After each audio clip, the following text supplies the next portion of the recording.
welcome back everybody. We are here with another MotoGP 22 video for you today. If you like this video, please hit that thumbs up button and leave me a like. Don't forget to subscribe to my content if you haven't already, and check out some of my older videos if you wish. And don't forget the notification bell so you don't miss any of my new videos as they drop onto the channel. May they be MotoGP, Gran Turismo, which we are bringing out quite a bit, and maybe another little series that I have coming. Maybe, maybe not. Let's see what happens.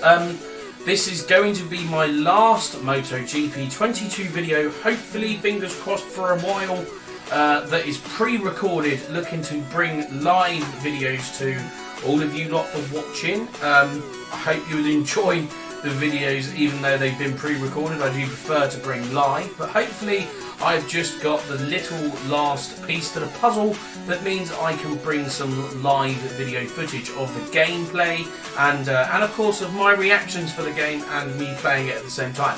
So yeah, with that being said, let's crack on with round 4, Austin, Texas, in our Moto3 season.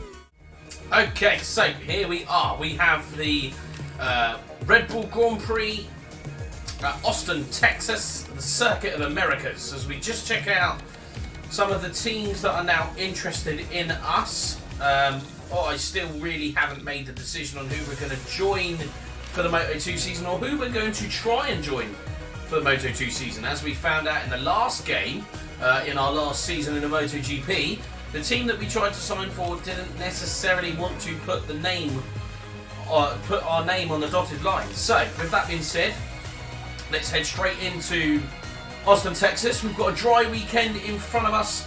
Another circuit that I quite like as well. So yeah, let's just see how this goes. It's a hot track. Obviously, it's clear. In Texas, it can get very warm. The track degrees over 29 degrees isn't too bad for free practice. I'll try and do as many laps as I can around this circuit in FP1 and 2, and then FP3 will just sort of try and tie it up with a little bit of a qualifying test. Yeah, mainly just because it's a new game. The bikes are, what I believe, handle a lot differently to the old game. So yeah, I think I'm going to need some laps, as I just changed my traction control and my engine brake in there. Make sure the power mapping is at power mapping 3. We'll just check out the development test, tools of the trade, track study, top speed, clean lap, time attack, and race pace of a 2:19.4 5 times. So let's see how we get on with our missions. We're going to jump straight into free practice. Obviously this is pre-recorded, so I won't bore you with free practice. I will skip straight to the results of free practice and we will head into qualifying. So here we are. Free practice 3 was good. A 2:16.7 out of absolutely nowhere. Scott Ogden there down in 15th. He's actually been doing quite well. So less than a second off of the pace. So big well done to Scott Ogden there. Yeah, don't know where the 2:16.7s are coming from, but we can hit them quite consistently, to be honest, with a nice soft tyre. So yeah, at the moment, Scott Ogden hasn't qualified for Q2, unfortunately. I do keep an eye on Scott Ogden. I do quite like him. He was very unlucky in Mugello. A bit of half of one, of half a dozen of the other, if you ask me, but you know. So Kavara, Sasaki, Tatai, and Holgado are the ones that join us from Q1. Sorry.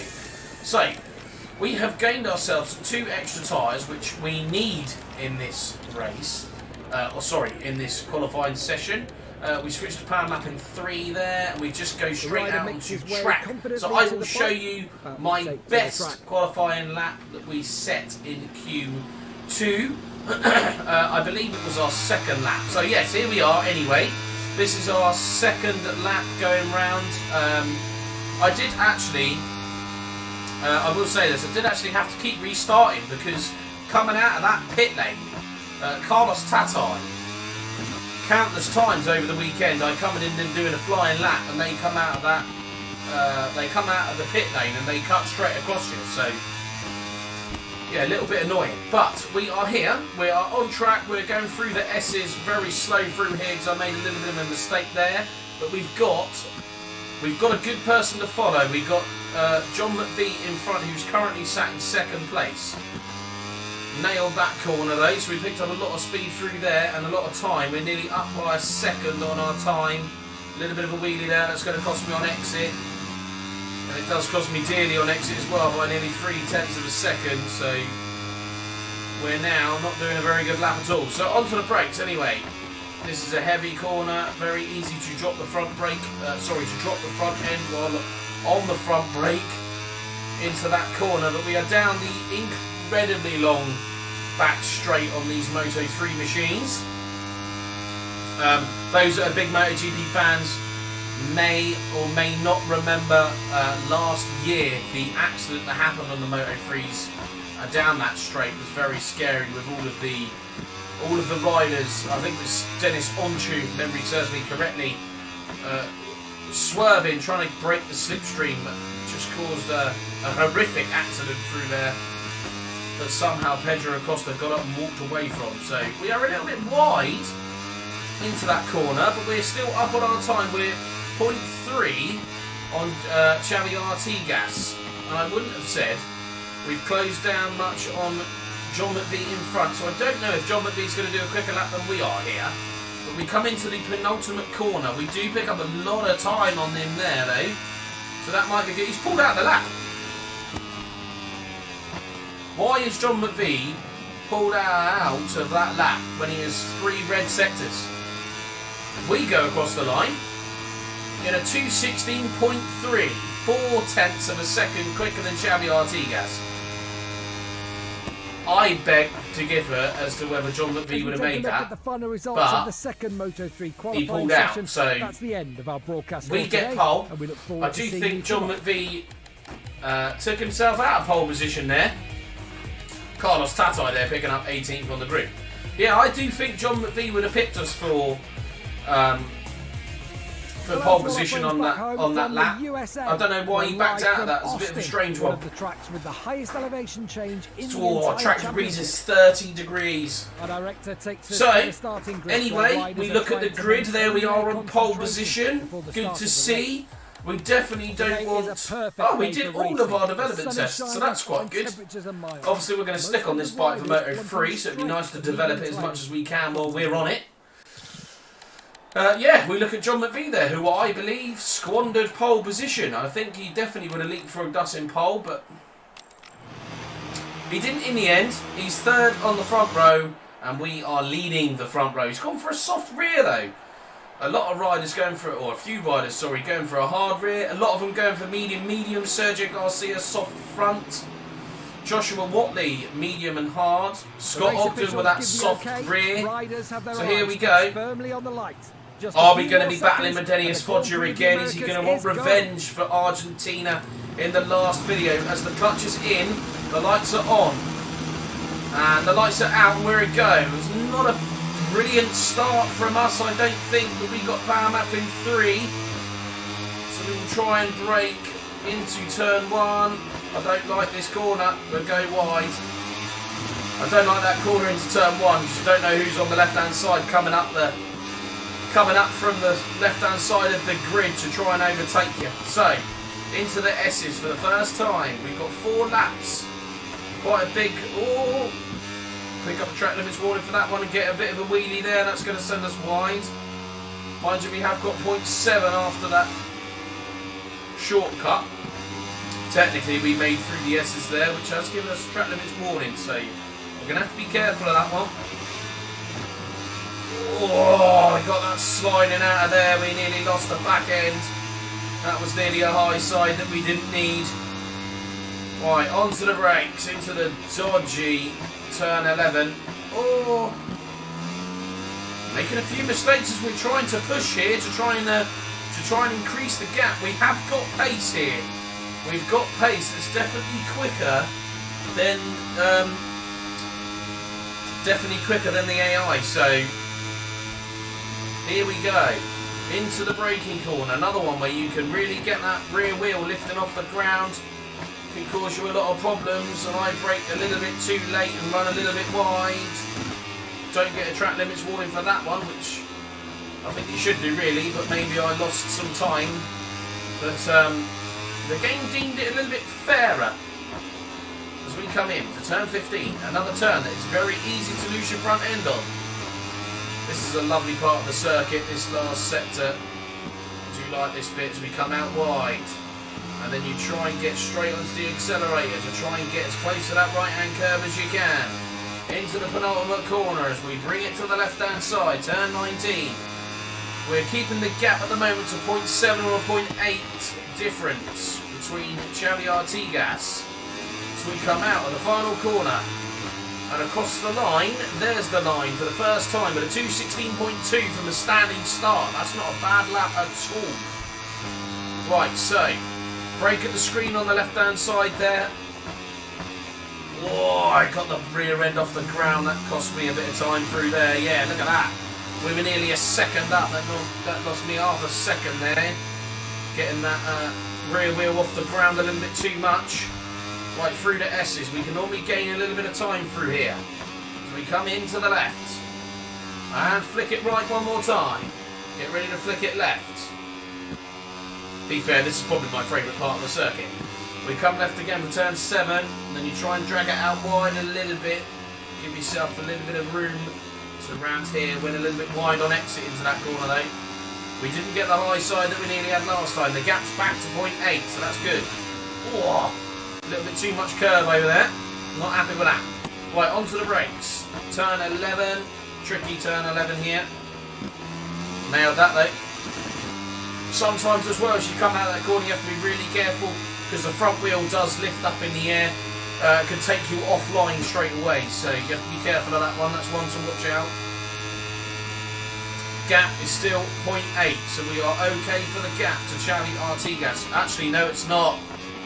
Our nemesis, our championship rival, if you like, at the moment, Dennis Foggia, who is going to want redemption or revenge for what happened in Argentina. Not that we did anything wrong. It was all his own making, if you like. If you haven't seen that, check it out in the last video that we did for MotoGP. Very interesting race around Termas del Rio Honda there. But now we are at the Circuit of Americas in Austin, Texas. Another circuit that I quite like, and we are 0.5 of the gap now, so he's closing us down here.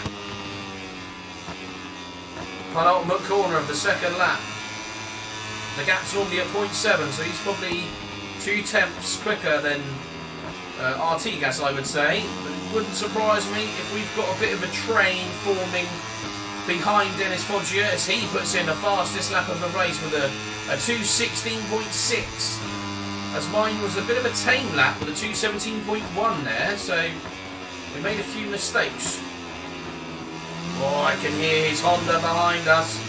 Obviously we're on the KTM, so I am sporting my KTM t-shirt. Represent the team and all that. Right, can we pick up some time through here on Dennis Foggia? As I get a much better line through there. That was a much better line. Yeah, gap's back to 0.6 now, so that's good. Oh, rear wheel sliding out through there. That's going to cost me. Which is a little bit annoying because we worked really hard through those S's and we messed it up. Oh, don't want to get that rear wheel sliding about too much. We got 0.5 up on fuel, so I don't really have much fuel to use loads of power mapping 3 either. We are going to try and use it anyway, especially down this main straight, just to try and keep Dennis Foggia behind us now, as the gap's back to 0.7. But I would have said, down this main straight, that is going to come down. Not by as much as I thought it would. It's back to 6.4 at the moment, or 0.64 shall I say. We are also doing a quicker lap, as I brake a little bit early there, I think, for this corner. But that does mean we nail the corner. We get onto the gas a little bit early. Xavi Artigas has overtaken Dennis Foggia now. So he obviously did that round the down the back straight, which is good because we've got the pace to clear off from Xavi Artigas, I think. He says as the gap's at 0.2 and coming down round this circuit. So, oh, there's Xavi Artigas. He's knocked us off. Well, he's not knocked us off, but he's knocked me offline. We're going to try and go round the outside of him here. No, we're not. We're going to cut to the inside line. Do repay the favour there. You knocked us offline, we'll knock you offline. Nice and aggressive in these Moto3 machines as he hits our back tyre there, which is probably going to do more damage to his race than it is ours, if I'm honest. A 2:17 there as we were battling with Xavi Artigas there, slowed us down in that final couple of sectors. But T-Fur, who is currently in 5th place, who I have no idea who that is, number 72 with a 2:16.5. Dennis Foggia. Oh, he touched us there. Oh, we're going to repay the favour though, a couple of times. Sorry.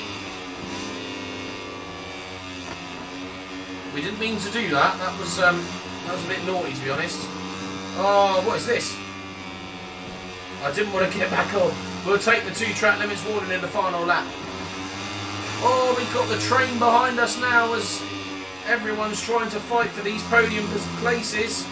Going to pick up another track limits warning there as I turn very early through there. Yeah, it seems to be that the top sort of 5, I would say, are right next to each other, if not more, and they are all fighting for these podium positions, which is typical of Moto3. So, we've got 0.4 fuel. I'm going to use power mapping 3. I'm also going to stick to the right-hand side because we know that they go to the left.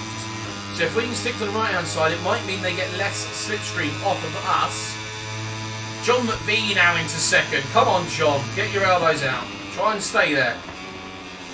Feather the brake slightly just to try and bring it in. We outbrake the lot of them. The gap's now at 0.4. John McVie doing us a favour maybe. Come on, John, stay in 2nd. Right, we are 0.4 up on John McVie now. I can't see that we are going to have a problem. Xavi Artigas sound a bit like bumping and grinding there through that section. But maybe of cost. Oh, hang on a minute. The number 72 has just dropped. I don't know if that was the yellow flag. I hope not, because that would be unjustified after his quickest laps. But John McVie hopefully is going to take 3rd place here, unless he can get past Xavi Artigas. As we come out of the final corner, he isn't going to get past Xavi Artigas. He doesn't. I think he's 3rd though, so he's on the podium. That's good. Dennis Foggia is 5th. Okay, so he finished 9th, so it wasn't the yellow flag. We don't know who crashed there on the final lap, but it wasn't us. We finished 1st place. Xavi Artigas 2nd, John McVie 3rd, Scott Ogden 14th. I believe that's a point. I have a feeling that is a point. Who crashed?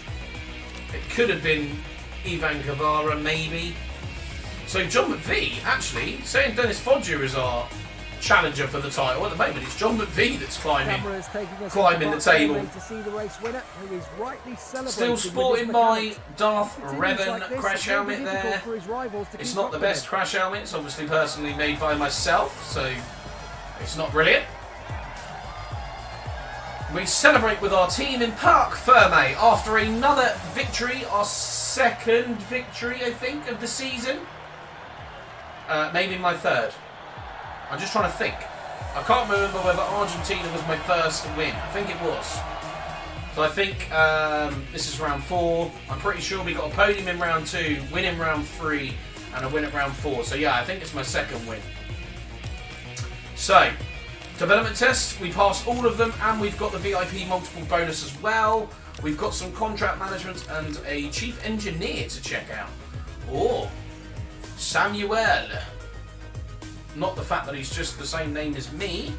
I'm tempted to sign him. So plus 17 and plus 13 on engine and frame, which we need at the moment for the Moto3. So, yeah, let's reject these two because we're never going to sign for him. Minus 35, we're never going to sign him either. So let's get rid of that. What else did we have? We had something else as well, didn't we? Yes, we did contract management. Okay, so some more teams. We got Flexbox HP40, Aaron Cannett's team. Or not Aaron Cannett's team, but the rider of Aaron Cannett is in that team, which is maybe a team we could go for. Top 5 position, at least 3rd in the championship. I can't think of who rides for SAG team. Yeah, I think at the moment we'll probably go for Flexbox.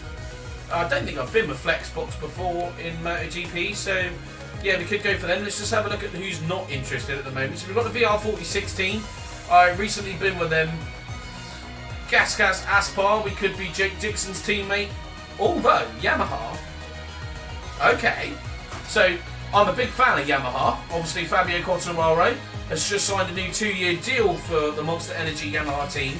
So it might be that if we can get there, I might try and go with the Yamaha VR46 Academy team. That'd be quite interesting, just to see if that propels us to the Yamaha team with you at the end. So yeah, I might earmark those at the moment. So championship wise, we are 26 points in the lead of the championship. We currently sit first, and we head to Portimao in the next race. We have just finished a frame upgrade, so that does mean we should be able to do another one. So what else can we do?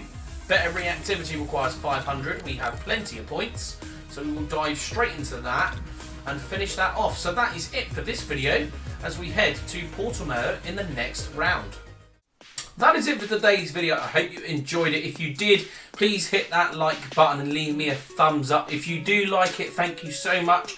And don't forget to subscribe to my channel if you enjoy my content. If you are subscribed already, thank you for the continued support. If you are going to subscribe and you do subscribe, then thank you all so much for helping me build this channel and grow. I really enjoy bringing the content out. I love doing this. I'm a massive gamer, always have been. As you can see, like all the memorabilia side of stuff as well. Hopefully one day we could do some view tours, some tour videos and stuff like that of little bits and bobs that I've got. But yeah, don't forget the notification bell so you don't miss any of my videos as they come onto the channel, be it MotoGP or Gran Turismo 7, or maybe another project or a series that we bring to the channel in the future. So with that being said, I hope you all enjoyed the video, and I'll see you in the next one.